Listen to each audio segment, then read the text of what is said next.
दगडाची जी अहिल्या होती ती कशात आली तर पुन्हा चेतन रूपामध्ये आली, म्हणजे स्त्री रूपामध्ये आली. सगळीकडे बातमी पसरली काय की रामानं दगडाची बाई केली, दगडाची बाई केली. मुळात ती दगड नव्हती, दगड होता कसं नाही, ते पहिलं चेतन होतं.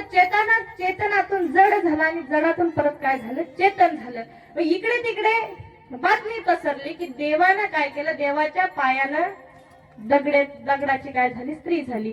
मग आता जे बिना लग्नाचे होते, जे कदरेल होते, पोरी भेटत नव्हत्या इकडून तिकडून. आता जर पोरी भेटाले, याच्या त्याच्या हाता पाया पडाले, मामाच्या पाया पडाले, वशीला लावाले, कुठं कुठं कुठं कुठं यायचे प्रयत्न झाले. यायला वाटले इतके प्रयत्न करू तर एक दगड उचलून यायचा, देवाचे त्याला पाय लावायचा, त्याची बाई झाली, तीच बायको करून घ्यायची असा.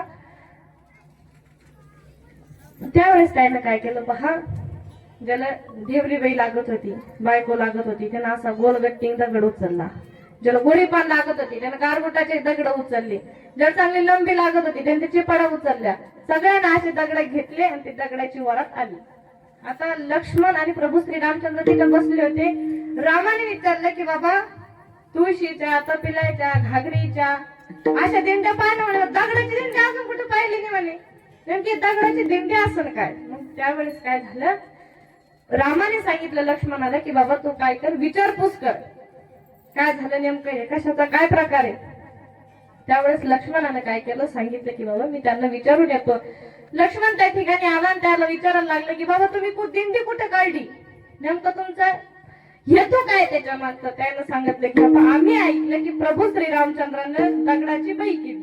काय ऐकलं, दगडाची बाई केली, म्हणून आता आम्ही काय केलं, दगड घेऊन आलो, याची बाई करायची, मग त्या आम्हाला बायका करून घ्यायच्या. कोण म्हणायला लागले, ते ऋषी मुनी ते सगळे म्हणायला लागले. मग लक्ष्मणाने सांगितलं की बाबा तुम्ही काहीतरी गैरसमज होतो म्हणे, दगडाची स्त्री केली नाही, तीच पहिली स्त्री होती म्हणे, पण शापामुळे ती दगड झाली, परत स्त्री झाली. मग नंतर त्याने सांगितलं आम्हाला काही सांगायचं नाही, पण आम्हाला बायका, आम्हाला जसं बायका लागत्या. तर दगड घेऊन परत रामाकडे गेले. रामाकडे गेल्याच्या नंतर रामांना सांगायला लागले की बाबा तुम्ही दगडाची बाई करता म्हणे, मग आता आम्ही हे दगड आणले, याच्या बाया करा, त्या आम्हाला बायका करून द्या.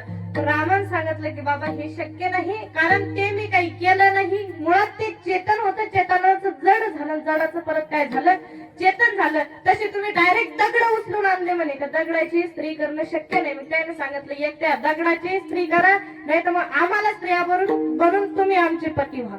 रामाने सांगितलं की तुम्ही दोन्ही योजनेत बसत नाही, कोणत्याच याच्यात बसत नाही. तुमचं वय धड, तुम्हाला लाडकी बहीण द्याल, तुमचं वय 21च्या आत नाही, 7च्या 21च्या आत आहे, 7च्या नंतर तुम्ही कोणत्याच योजनेत बसत नाही. एक काम करा, तुमची आता जेवढी इच्छा आहे ती इच्छा मी ह्या जन्मात पूर्ण करू शकत नाही, कारण मी एक पत्नीव्रत धारण करेल, म्हणजे तुम्हाला बायका करू शकत नाही.